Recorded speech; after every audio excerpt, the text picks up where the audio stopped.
give a little bit of background about yourself and let us know. Thank you for having me. My name is Tolu Micheal. Just like you said, I'm in cybersecurity.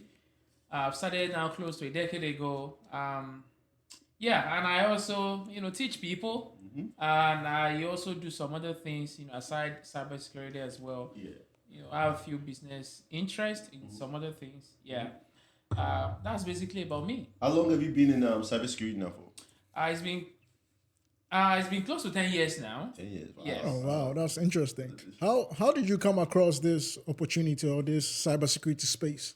Thank you. So, I was in Chicago because I live in Chicago. I still live in Chicago.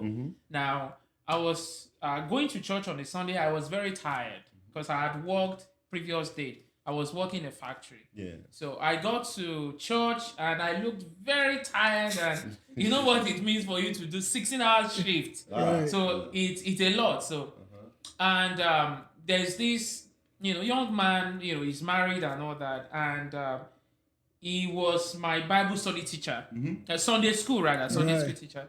So we got talking after service, and I started talking to him, and he told me like, why not go into cybersecurity?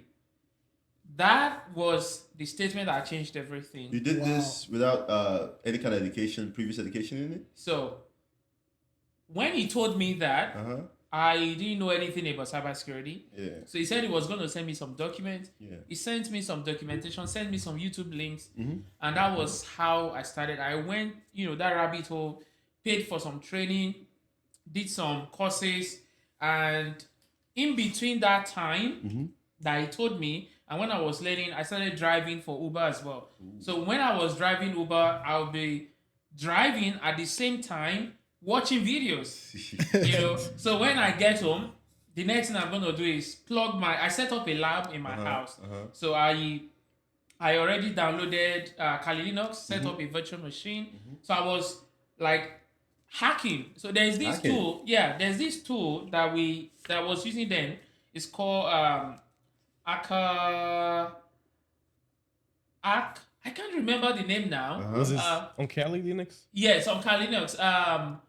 What is the tool doing? It's so basically what it is you sign up, and the way you sign up is that you have to hack an OS to sign up. Ooh. So yeah, when you sign up, the true Nigerian man. so when you sign up, they give so you see so many IPs there. Right. So they tell you what you have to do with that IP, what you have to hack, what you have to get. Yeah. So I was doing that. Wow. And that was how I started. And I did that for about 4 months, doing sort of training. And in between that time, I did Security Plus. Wow. As I was saying before we started this, I did Security Plus 3 times. I failed twice. Oh, wow. So it was the 3rd time that I passed. I have the same kind of story because not the Security Plus, but the CISSP. I did that 3 times, and 2 times I failed, and I had to make up stories about. Luckily for me, CISSP, I did it once and I passed it.